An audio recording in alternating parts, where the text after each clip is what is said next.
Ça va bien? Ça va très bien, bon matin. Bon matin. Tu m'as dit que tu avais quelques rencontres aujourd'hui, fait on gardera ça court. De toute façon, c'est un sujet, je pense, qui est assez pointu. Ça devrait être assez straightforward.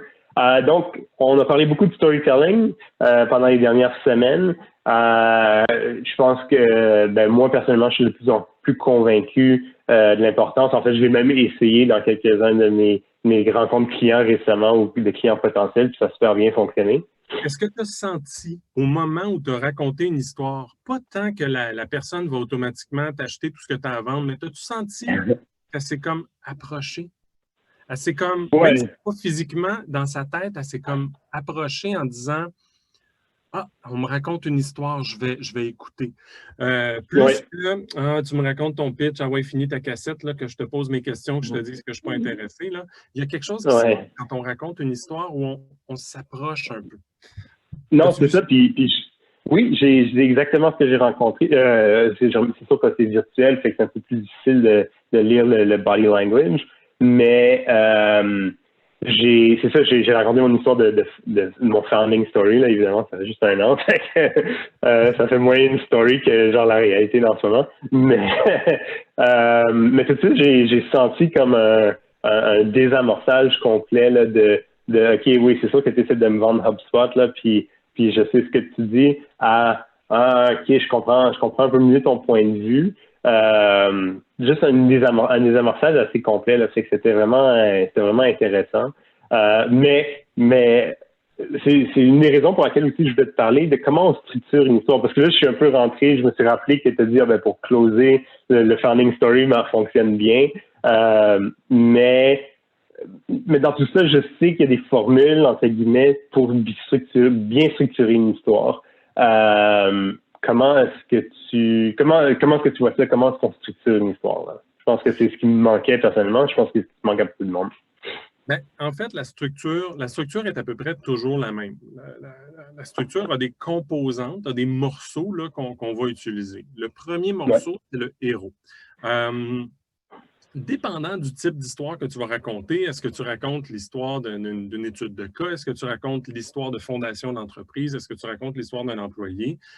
Tout dépend qui sera le héros. Des fois, OK. c'est l'entrepreneur, par exemple, dans l'histoire de l'histoire de fondation, pardon. L'entrepreneur Ouais. est le héros. Mais le plus souvent possible, l'histoire qu'on veut raconter, le héros, c'est le client. Le héros, là, OK. c'est pas le héros le héros d'une histoire, là, c'est la personne qui est au centre de tout. Hmm. Luke Skywalker, c'est le héros d'une histoire.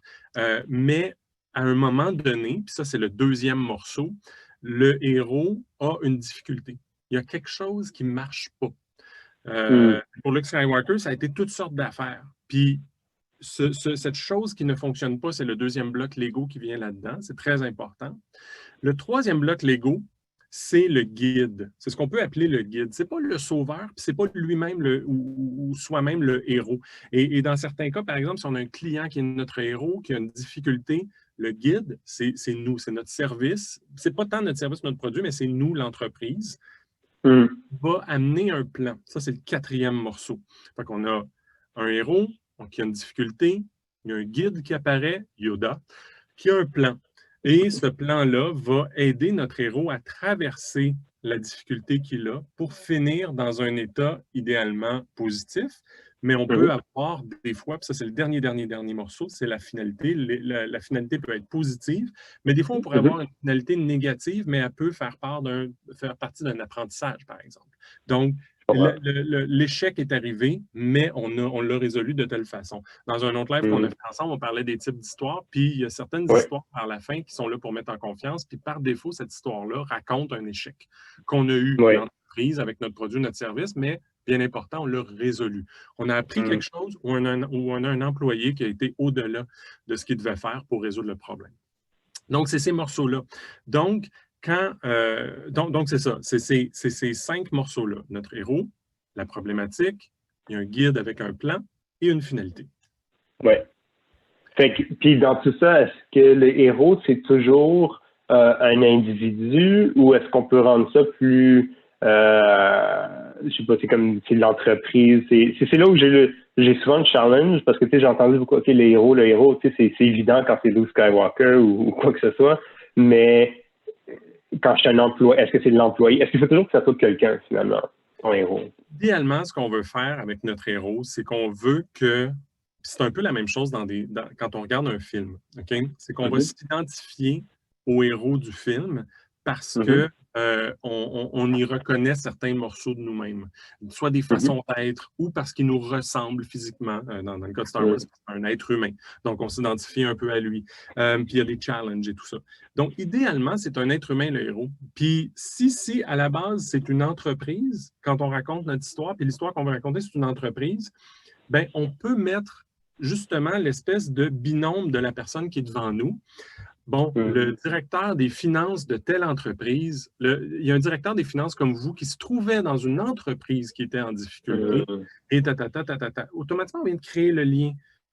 Puis, idéalement, c'est parce que si toi, je te parle dans un contexte de vente, tu es mon persona, tu es ma clientèle cible, il y a des bonnes chances que le problème que j'ai résolu dans l'autre entreprise, mon interlocuteur, c'est quelqu'un de similaire à toi.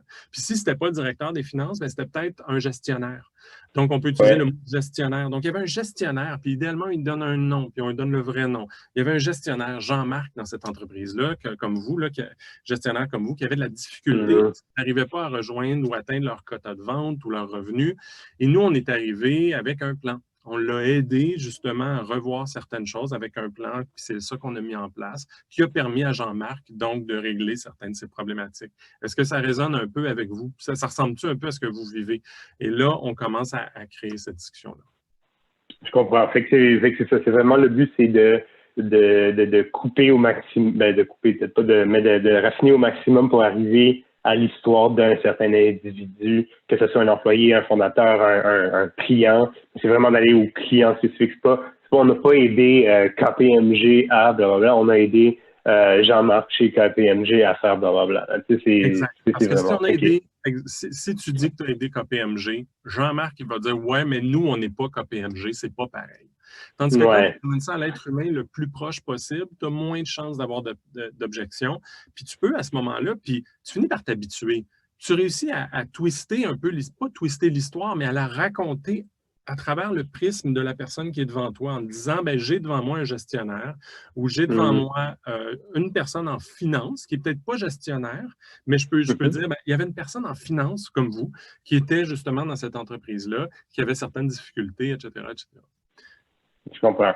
C'est que c'est vraiment essayer après de relater le plus possible à l'individu à qui tu parles. Ça, c'est peut-être un peu plus évident, j'imagine, mais tu sais, c'est là où d'avoir plusieurs histoires commence. C'est sûr que ton histoire de fondation va être assez unique, mais c'est des histoires clients. Ben, c'est pour ça que quand on parle de case studies, ben, c'est des case studies de start-up, puis les case studies d'entreprises cotées en bourse, puis les case studies de. Fait que le plus tu grandis, le plus tu accumules d'histoires, le plus que tu peux relater à ton individu, finalement. Et encore là, tu parles, mettons, de case study d'une entreprise cotée en bourse. Bien, si je suis devant un client d'une entreprise privée, je vais enlever le morceau coté en bourse de mon histoire, mais c'est la même histoire.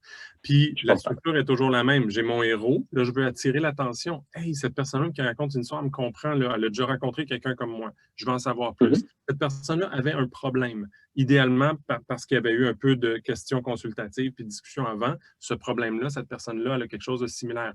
Oh, ça m'intéresse. Nous, on est arrivé en tant que guide. Ah, il n'est pas arrivé en super-héros pour venir sauver la planète parce que je sais bien qu'il n'y a pas un fournisseur sur la Terre qui est capable de sauver la planète. Non, il arrive en guide, un Yoda en lui-même, avec un plan. Pas une espèce de solution magique puis une baguette magique à la Harry Potter. Non. Il arrive avec un plan. Donc, la structure est là. Héros, problème, il y a un guide, il y a un plan, puis il y a une résolution.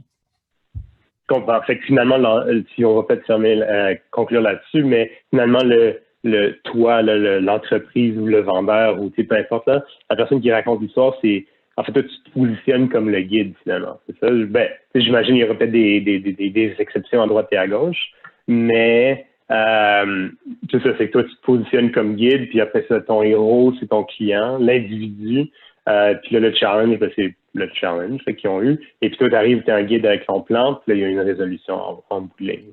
Exactement. Puis, à aucun moment dans ce type d'histoire-là, est-ce qu'on veut être trop pushy? Est-ce qu'on veut être trop agressif? Nous, on est arrivé là pour se joindre à toi pour le moment que tu puisses régler ton problème. Puis après ça, ben, advienne que pourra, tu sais. Puis c'est dépendant du produit ou du service, on peut rester puis t'accompagner puis être ton guide pendant longtemps aussi. Ça ne veut pas dire qu'on règle le problème puis on s'en va. Ça veut juste dire qu'on est là en tant que guide. C'est toi le héros dans ton entreprise qui amène ces résultats. Cool. Merci beaucoup, Alexandre. Good, ça me fait plaisir. Bye.